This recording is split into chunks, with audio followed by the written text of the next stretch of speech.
ನಮಸ್ಕಾರ ಆತ್ಮೀಯ ವೀಕ್ಷಕರೇ, ನಾನು ಡಾಕ್ಟರ್ ಚಂದ್ರಶೇಖರ್ ಸರ್ಜಾ, ನಿಮ್ಮ ಲೈಫ್ ಸ್ಟೈಲ್ ಫಿಸಿಷಿಯನ್.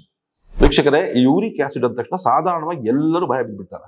ಸ್ವಲ್ಪ 6 ಇಂದ 7 ರೇಂಜಿಗೆ ಬಂದ ತಕ್ಷಣ ಪ್ರತಿಯೊಬ್ಬರು ಮನೆಯಲ್ಲಿ ಜ್ಞಾನ ಕೊಡೋಕೆ ಶುರು ಮಾಡ್ತಾರೆ. ನೀನು ಮೀಟ್ ತಿನ್ಬೇಡ, ನೀನು ಎಗ್ಸ್ ತಿನ್ಬೇಡ, ನೀನು ದಾಲ್ ತಿನ್ಬೇಡ, ಕಂಪ್ಲೀಟ್ಲಿ ಪ್ರೋಟೀನ್ ಸ್ಟಾಪ್ ಮಾಡ್ಬಿಡು ಅಂತ ಹೇಳ್ಬಿಟ್ಟು ಸುಮಾರು ಜನ ನಿಮಗೆ ಹೆದರ್ಸ್ತಾರೆ. ವೀಕ್ಷಕರೇ, ನಾನು ಇಲ್ಲಿ ಹೇಳಕ್ ಬಂದಿರೋ ವಿಷಯ, ನೀವು ಸಣ್ಣ ವಯಸ್ಸಿನಲ್ಲಿ ಎಷ್ಟು ಪ್ರೋಟೀನ್ಸ್ ಇದ್ರೂ ಕೂಡ ನಿಮ್ಗೆ ಯೂರಿಕ್ ಆಸಿಡ್ ಪ್ರಾಬ್ಲಮ್ ಇರಲಿಲ್ಲ. ಆದ್ರೆ ಆಫ್ಟರ್ ಸರ್ಟನ್ ಏಜ್, ನಿಮಗೊಂದು 40-50 ವರ್ಷ ಆದ ನಂತರ ಜಾಸ್ತಿ ಪ್ರೋಟೀನ್ ಇಂಟೇಕ್ ಮಾಡ್ತಾ ಇದ್ದಂಗೆನೆ ಸ್ವಲ್ಪ ಯೂರಿಕ್ ಆಸಿಡ್ ಲೆವೆಲ್ಸ್ ಜಾಸ್ತಿ ಆಗುತ್ತೆ. ಇದಕ್ಕೆ ಮುಖ್ಯ ಕಾರಣ ಏನು, ಇದರ ಹಿಂದೆ ಇರುವಂತಹ ಸೈನ್ಸ್ ಏನು, ಹೊಸ ಹೊಸ ರಿಸರ್ಚ್ಗಳು ಏನ್ ಹೇಳ್ತವೆ ಅನ್ನೋದ್ರ ಬಗ್ಗೆ ನಾನೊಂದು ಸೈಂಟಿಫಿಕ್ ಎವ್ಯಾಲ್ಯೂಯೇಷನ್ ಬಗ್ಗೆ ನಿಮಗೆ ಡಿಸ್ಕಸ್ ಮಾಡಕ್ಕೆ ಇಷ್ಟಪಡ್ತೀನಿ.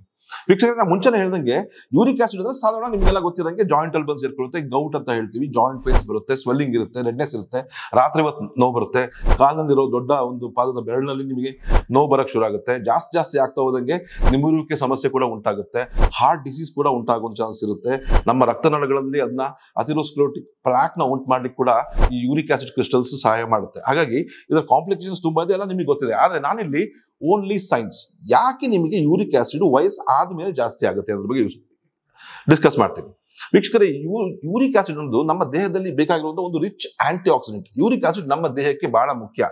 ಯೂರಿಕ್ ಆಸಿಡ್ ಕಡಿಮೆ ಆದ್ರೂ ಕೂಡ ತುಂಬಾ ಕಾಂಪ್ಲಿಕೇಶನ್ಸ್ ಇರುತ್ತೆ. ನಮ್ಮ ದೇಹದಲ್ಲಿ ಆಂಟಿ ಆಕ್ಸಿಡೆಂಟ್ಸ್ ತುಂಬಾ ಗಣನೀಯ ಪ್ರಮಾಣದಲ್ಲಿ ಕಡಿಮೆ ಆಗುತ್ತೆ. ಹಾಗಾಗಿ ಯೂರಿಕ್ ಆಸಿಡ್ ಒಂದು ಇಂಪಾರ್ಟೆಂಟ್ ಒಂದು ಖನಿಜ ನಮ್ಮ ದೇಹದಲ್ಲಿ ಇರಲೇಬೇಕಾಗಿರುವಂಥದ್ದು. ನಮ್ಮ ದೇಹ ಯೂರಿಕ್ ಆಸಿಡ್ ನ ಪ್ರೊಡ್ಯೂಸ್ ಮಾಡುತ್ತೆ. ಹೇಗಂತ ಹೇಳಿದ್ರೆ ನೋಡಿ, ನಮ್ಮ ಜೀವಕೋಶಗಳಲ್ಲಿ ಈ ಮೈಟೋಕಾಂಟ್ರಿಯಾ ಅಂತ ಇರುತ್ತೆ, ನ್ಯೂಕ್ಲಿಯಸ್ ಅಂತ ಇರುತ್ತೆ, DNA, ನಮ್ದೇನು ಜೆನೆಟಿಕ್ ಮೆಟೀರಿಯಲ್ ಇರುತ್ತೆ, DNA ನ್ಯೂಕ್ಲಿಯಸ್ ಅಂತ ಹೇಳ್ತೀವಿ. ಆ ನ್ಯೂಕ್ಲಿಯಸ್ ಯಾವಾಗ ನಶಿಸಿ ಹೋಗುತ್ತೋ ಅದು ಕನ್ವರ್ಟ್ ಆಗದೆ ಯೂರಿಕ್ ಆಸಿಡ್ಗೆ. ಇದು ಮಾಡಲ್ಪಟ್ಟದ್ದು ಪ್ಯೂರಿನ್ಸ್ ನಿಂದಾಗಿ. Purine is a form of proteins. ಏನಂತ ಹೇಳಿದ್ರೆ, ಈ ಪ್ಯೂರಿನ್ಗಳು ಇರುವಂತ ರಿಚ್ ಇರುವಂತ ಫುಡ್ಗಳು ನಾವು ಕ್ಯಾಟಗರಿ ನೋಡ್ಕೋಬೇಕಾಗುತ್ತೆ. ಇಲ್ಲಿ ಈ ಪ್ಯೂರಿನ್ ಹೈ, ನೀವು ಗೂಗಲ್ ಮಾಡಿ ನೋಡಿದ್ರೆ high purine foods, low purine foods ಅಂತ ಇರುತ್ತೆ. ಫಾರ್ ಎಕ್ಸಾಂಪಲ್, ಎಗ್ಸ್ ಅಲ್ಲಿ ಪ್ಯೂರಿನ್ಸ್ ನ ಕಾನ್ಸಂಟ್ರೇಷನ್ ತುಂಬಾ ಕಡಿಮೆ ಇರುತ್ತೆ. ನೋಡಿ, ನಮ್ಮ ದೇಹಕ್ಕೆ ಒಂದು ಪರ್ಸನ್ಗೆ ಅವನ ಬಾಡಿ ವೇಟ್ ತಕ್ಕಂಗೆ 1 gram of kg body weight ಅಷ್ಟು ಪ್ರೋಟೀನ್ ನಮ್ಮ ದೇಹಕ್ಕೆ ಪ್ರತಿದಿನ ಅಗತ್ಯ ಇದ್ದೇ ಇರುತ್ತೆ. ಅಲ್ಲಿ ನೀವು ಯೂರಿಕ್ ಆಸಿಡ್ ಭಯದಿಂದ ನೀವು ಈ ಪ್ರೋಟೀನ್ಸ್ ನ ಕಂಪ್ಲೀಟ್ ಆಗಿ ಸ್ಟಾಪ್ ಮಾಡಿದ್ರೆ ನಿಮಗೆ ಈ ಪ್ರೋಟೀನ್ ಎನರ್ಜಿ ಮಾಲ್ನ್ಯೂಟ್ರಿಷನ್ ಆಗಿ ಮಸಲ್ ವೇಸ್ಟಿಂಗು, ಮಸಲ್ಸ್ ನಲ್ಲಿ ಮತ್ತು ಬೋನ್ಸ್ ನಲ್ಲಿ ವೀಕ್ನೆಸ್ ಗಳು ಜಾಸ್ತಿ ಶುರು ಆಗ್ಬಿಡ್ತವೆ. ಹಾಗಾಗಿ ನೀವು ಫಸ್ಟ್ ಆಫ್ ಆಲ್ ಬ್ಲೈಂಡ್ ಆಗಿ ನೀವು ಬಿಲೀವ್ ಮಾಡಕ್ಕಿಂತ, ನಾನು ಎಲ್ಲಾ ಪ್ರೋಟೀನ್ಸ್ ಸ್ಟಾಪ್ ಮಾಡ್ಬೇಕು ಅನ್ನೋಕ್ಕಿಂತ ನೀವು ಗೂಗಲ್ ಮಾಡಿ ನೋಡ್ಕೊಂಡ್ಬಿಟ್ಟು ಯಾವ್ದ್ರಲ್ಲಿ ಪ್ಯೂರಿನ್ಸ್ ಹೆಚ್ಚಿದೆ, ಯಾವ್ದ್ರಲ್ಲಿ ಪ್ಯೂರಿನ್ಸ್ ಕಡಿಮೆ ಇದೆ ಅಂತ ತಿಳ್ಕೊಂಡ್ಬಿಟ್ಟು ನಿಮ್ಮ ಡಯಟ್ ನ ಫಾಲೋ ಮಾಡೋದು ಬಹಳ ಮುಖ್ಯ. ನೀವು ಇದಕ್ಕೆ ನೀವು ಒಂದು ಪುಷ್ಟಿ ಕೊಡುವಂಗೆ ಒಂದು ಸೈಂಟಿಫಿಕ್ ಎವ್ಯಾಲ್ಯೂಷನ್ ಹೇಳ್ತೀನಿ. ಇನ್ಸುಲಿನ್ ರೆಸಿಸ್ಟೆನ್ಸ್ ಅಥವಾ ನಮ್ಮ ದೇಹದಲ್ಲಿ ಇರುವಂತಹ ಇನ್ಸುಲಿನ್ ಅತಿ ಆಗ್ಬಿಟ್ಟು ನಮ್ಮ ದೇಹದ ಜೀವಕೋಶಗಳಿಗೆ ಗ್ಲೂಕೋಸ್ ನ ತಲುಪಿಸಕ್ ಆಗದೆ ಸಹಾಯ ಮಾಡುವಂತ ಒಂದು ಟೈಮ್ ಬಂದಾಗ ಈ ಒಂದು ಯೂರಿಕ್ ಆಸಿಡ್ ಲೆವೆಲ್ಸ್ ನಮ್ಮ ದೇಹದಲ್ಲಿ ರೈಸ್ ಆಗುತ್ತೆ ಅಂತ ಹೇಳ್ಬಿಟ್ಟು ವೈಜ್ಞಾನಿಕವಾಗಿ ಪ್ರೂವ್ ಆಗಿದೆ. ನೀವು ಫಸ್ಟ್ ಅರ್ಥ ಮಾಡ್ಕೋಬೇಕಾಗಿರೋದ್ರಲ್ಲಿ, ಕೇವಲ ನೀವು ಪ್ರೋಟೀನ್ಸ್ ತಿಂದ್ರೆ ಮಾತ್ರ ನನಗೆ ಯೂರಿಕ್ ಆಸಿಡ್ ಜಾಸ್ತಿ ಆಗುತ್ತೆ, ಬಾಕಿ ಅಂತ ಅನ್ಕೊಳ್ಕೋಬೇಕು. ಯಾಕಂದ್ರೆ ಹೊಸ ಸೈನ್ಸ್ ಏನ್ ಹೇಳುತ್ತೆ ಅಂತ ಹೇಳಿದ್ರೆ, ಯೂರಿಕ್ ಆಸಿಡ್ ನ ಜಾಸ್ತಿ ಮಾಡ್ಲಿಕ್ಕೆ ಒಂದು ಮುಖ್ಯ ಕಾರಣನೇ ಈ ಒಂದು ಇನ್ಸುಲಿನ್ ರೆಸಿಸ್ಟೆನ್ಸ್. ಇನ್ನೊಂದು ಕಾರಣ ಇದೆ, 90% ಆಫ್ ದ ಕೇಸಸ್ ಅಲ್ಲಿ ಇದು uric acid resistance insulin resistance ಕಾರಣ. ಇನ್ನು 10 to 15% ಕೇಸಸ್ ಮಾತ್ರ ನಮ್ಮ ಗಟ್ ಇಶ್ಯೂಸ್, ಕೆಲವು ಬ್ಯಾಕ್ಟೀರಿಯಾಗಳ ಮಾಲ್ ಫಂಕ್ಷನ್ ಇಂದ ಕೂಡ ಈ ಯೂರಿಕ್ ಆಸಿಡ್ ಲೆವೆಲ್ಸ್ ಜಾಸ್ತಿ ಆಗ್ತಾ ಹೋಗುತ್ತೆ. ನೀವು ಸುಮಾರು ಜನ ನೋಡಿರ್ಬೋದು, ಯೂರಿಕ್ ಆಸಿಡ್ಗೆ ನೀವು ಮಾತ್ರೆಗಳು ತಗೊಳ್ತೀರಾ. ಸಪೋಸ್ ನಿಮ್ದು 6 to 7 ಇದೆ ಅಂತ ಅನ್ಕೊಳ್ಳಿ ಯೂರಿಕ್ ಆಸಿಡ್ ಲೆವೆಲ್ಸ್, ನಿಮಗೆ ಕೆಲವು ಮಾತ್ರೆಗಳನ್ನ ಕೊಡ್ತಾರೆ, ಒಂದು 5-6 ರೇಂಜಿಗೆ ಬರುತ್ತೆ, 4 ರೇಂಜಿಗೆ ಬರುತ್ತೆ. 1 ತಿಂಗಳು ಮಾತ್ರೆಗಳು ತಗೊಳ್ತೀರಾ, ನಿಲ್ಲಿಸ್ತೀರಾ. ಅದ ನಂತರ ಮತ್ತೆ ನಿಮ್ಮ ದೇಹದಲ್ಲಿ ಯೂರಿಕ್ ಆಸಿಡ್ ಜಾಸ್ತಿ ಆಗಕ್ಕೆ ಶುರು ಆಗುತ್ತೆ. ಯಾವಾಗ ನೀವು ಮಾತ್ರೆ ಸ್ಟಾಪ್ ಮಾಡ್ತಿರೋ ಮತ್ತೆ ಯೂರಿಕ್ ಆಸಿಡ್ ಜಾಸ್ತಿ ಆಗುತ್ತೆ, ಮತ್ತೆ ಗೌಟಿ ಸಿಂಪ್ಟಮ್ಸ್, ಮತ್ತೆ ಆರ್ಥರೈಟಿಸ್ ಸಿಂಪ್ಟಮ್ಸ್ ಡೆವಲಪ್ ಆಗುತ್ತೆ. ಇದಕ್ಕೆ ಮುಖ್ಯ ಕಾರಣ, ನೀವು ಟಾರ್ಗೆಟ್ ಮಾಡ್ತಾ ಇರೋದು ಇಲ್ಲಿ ಯೂರಿಕ್ ಆಸಿಡ್ ನಲ್ಲ, ನೀವು ಆಕ್ಚುಯಲ್ ಟಾರ್ಗೆಟ್ ಮಾಡ್ಬೇಕಾಗಿರುವಂತದ್ದು ನಿಮ್ಮ ದೇಹದಲ್ಲಿ ಉಂಟಾಗ್ತಿರುವಂತ ಇನ್ಸುಲಿನ್ ರೆಸಿಸ್ಟೆನ್ಸ್ ನ. ಸಣ್ಣ ವಯಸ್ಸಿನಲ್ಲಿ ಜಿಮ್ ಮಾಡೋನು ದಿನಕ್ಕೆ 8-10 ಮೊಟ್ಟೆ ತಿಂತಾ ಇದ್ದ, ರೆಡ್ ಮೀಟ್ ಕನ್ಸಂಪ್ಷನ್ ಮಾಡ್ತಾ ಇದ್ದ, ಚಿಕನ್ ತಿಂತಾ ಇದ್ದ, ಎಲ್ಲ ನಟ್ಸ್ಗಳನ್ನ, ಸೀಡ್ಸ್ಗಳನ್ನ ತಿಂತಾ ಇದ್ದ. ಆದ್ರೆ ಅವನ ಬಾಡಿನಲ್ಲಿ ಯೂರಿಕ್ ಆಸಿಡ್ ಜಾಸ್ತಿ ಆಗ್ತಾ ಇರಲಿಲ್ಲ.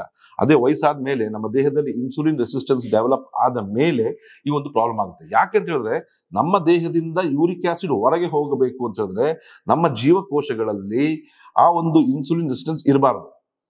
ಸೆಲ್ ವಾಲ್ ನೋಡಿ, ಫಾರ್ ಎಕ್ಸಾಂಪಲ್ ಅಂತ ಹೇಳಿದ್ರೆ, ನಾವು ತಿನ್ನುವಂತ ಆಹಾರದಲ್ಲಿ ಪ್ರೋಟೀನ್ಸ್ ಇರುತ್ತೆ, ಕಾರ್ಬೋಹೈಡ್ರೇಟ್ಸ್ ಇರುತ್ತೆ ಮತ್ತು ಫ್ಯಾಟ್ಸ್ ಇರುತ್ತೆ. ಸಾಧಾರಣವಾಗಿ ಮ್ಯಾಕ್ರೋ ನ್ಯೂಟ್ರಿಯೆಂಟ್ಸ್ ಅಂತ ಕರಿತೀವಿ ನಾವು.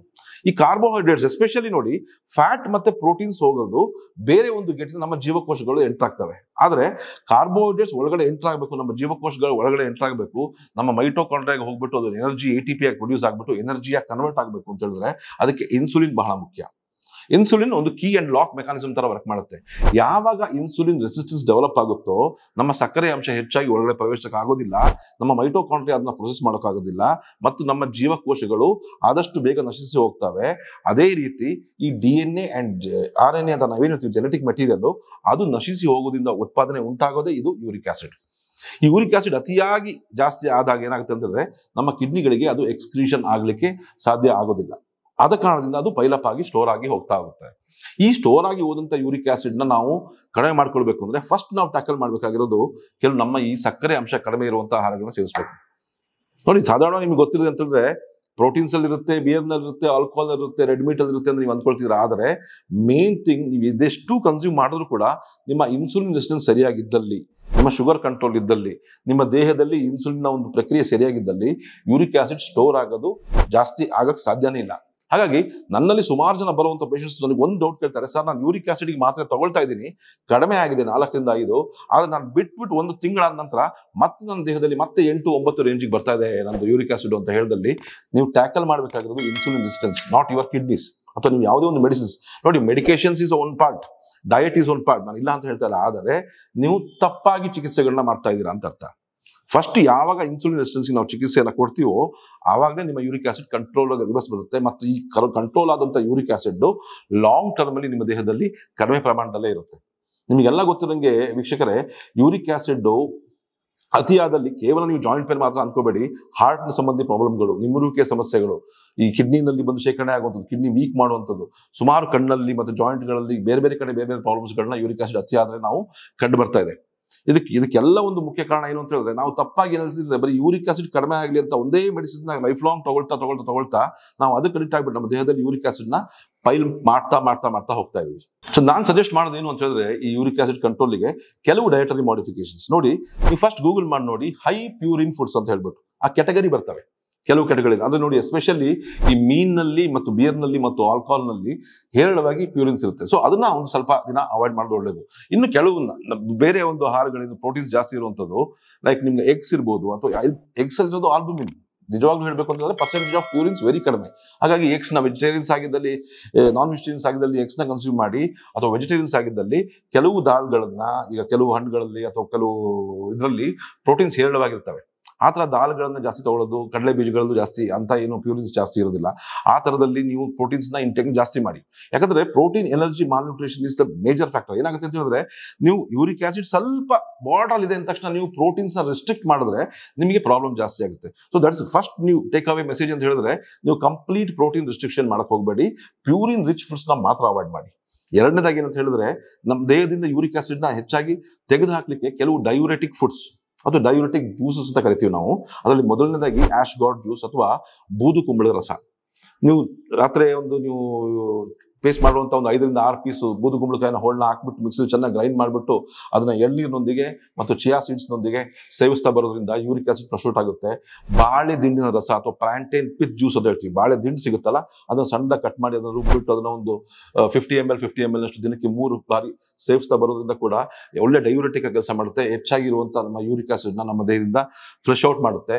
ಸಾಧ್ಯವಾದಷ್ಟು ನೀವು ಆದಷ್ಟು ನಿಮ್ಮ ಬಾಡಿಯನ್ನು ಹೈಡ್ರೇಟ್ ಆಗಿ ಇಟ್ಕೊಳ್ಳಿ, ಜಾಸ್ತಿ ಇದಾಗಿಟ್ಕೊಳ್ಳಿ. ಮತ್ತು ಕೆಲವು ಗೋಕ್ಷುರ ಇರಬಹುದು ಅಥವಾ ಚಂದ್ರಪ್ರಭಾ ಇರಬಹುದು, ಈ ತರ ಆಯುರ್ವೇದಿಕ್ ನಲ್ಲಿ ಸುಮಾರು ಹರ್ಬ್ಸ್ಗಳು, ಗಿಡಮೂಲಿಕೆಗಳಿಂದ ಕೂಡ ಯೂರಿಕ್ ಆಸಿಡ್ ಕಂಟ್ರೋಲ್ ಆಗುತ್ತೆ ಅಂತ ಹೇಳ್ಬಿಟ್ಟು ಕೂಡ ವೈಜ್ಞಾನಿಕವಾಗಿ ಪ್ರೂವ್ ಆಗಿದೆ.